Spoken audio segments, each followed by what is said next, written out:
guys, hope you're all doing well and welcome to the final video in this Behind the Lyrics series. I had filmed this video with the previous ones, but I just wanted to refilm it so I could say a massive thank you to everybody that has watched the videos and commented, shared them and given us some really nice feedback, and we're really glad to know that most of you enjoyed watching them. So hopefully, you know, with future releases, and I know someone has asked for us to do the Guilty EP in a similar way, hopefully we can do something with those requests in the future. But the song we're talking about today is Isolation, which is the last track on Clouded Minds and Silver Lines. In terms of the lyrics, so obviously isolation is a really relevant topic for people right now. Obviously it wasn't when we wrote it. We wrote it back in 2019, recorded it in 2019, but we released it during the first lockdown, which was, you know, oh my god, isn't this funny? A bit of a joke. The longer the pandemic has gone on for, and the longer that we've been sort of confined to our homes, and with a second lockdown just about to happen here in the UK, yeah, isolation's become a very real issue and like a mental health issue for a lot of people that, you know, might not see as many people, they might not live with anybody, they feel very on their own during this whole confusing, hard time that we're having. So I actually wrote this song about a friend who, I guess maybe an introvert who was very much creating a sort of world in their own head, isolating themselves in themselves, if that makes any sense.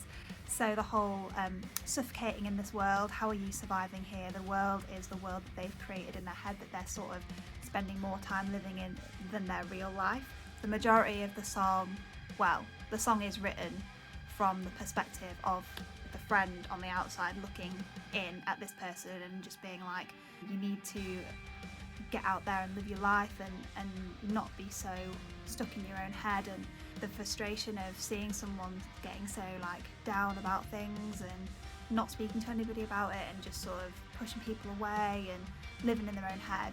The get out, get out, get out at the end of the second verse is just sort of the frustration of going, snap out of it, break free from this cycle that you're drowning in, basically. You've got the line, playing God to no one in the second verse, and I sort of thought about, you know, on The Sims, if you've ever played The Sims, where you obviously manipulate people's lives that you've created and you're playing God essentially with their lives. When this person's living in their own head, they're playing God in their head, they're creating a world in their head and manipulating it, but there's nobody real there, it's just them in their own head. So that's what playing God to no one references. You've got the repeated line, you are no creator, which again vents the frustration of the person on the outside looking in. Come on, you can't do this isn't you. It's really horrible to watch someone that you care about, you know, beat themselves up. They're not interacting with people as much as they should, and they're not helping themselves, and I think that's really heartbreaking to see as a friend. That's kind of what the song's based around, and it is a vent of frustration really, and I think you can really tell that from how angry the vocals are in the song. I know when we first brought it out, quite a lot of people commented on how like brutal it sounded, especially with the opening being screamed as sort of aggressively as it is, and I was really happy with how it came out. And yeah, so that's basically what it's about. If you've had a similar experience where you can relate to it in another way, please do let us know in the comment section. And again, yeah, I just wanted to say a massive thank you for supporting the series and supporting us during this crazy time. It's really helped us keep going and creating all this content for you. And if you've got any ideas of what we should be doing next, just let us know and we will do our very best to get some more videos and such up for you.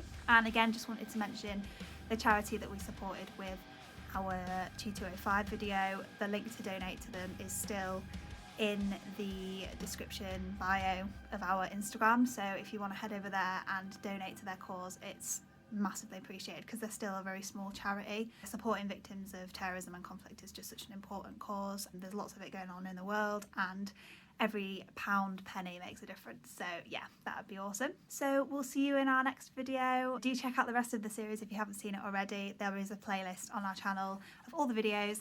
And yeah, any questions, comments, let us know. We reply to basically everything, and we'll see you very soon.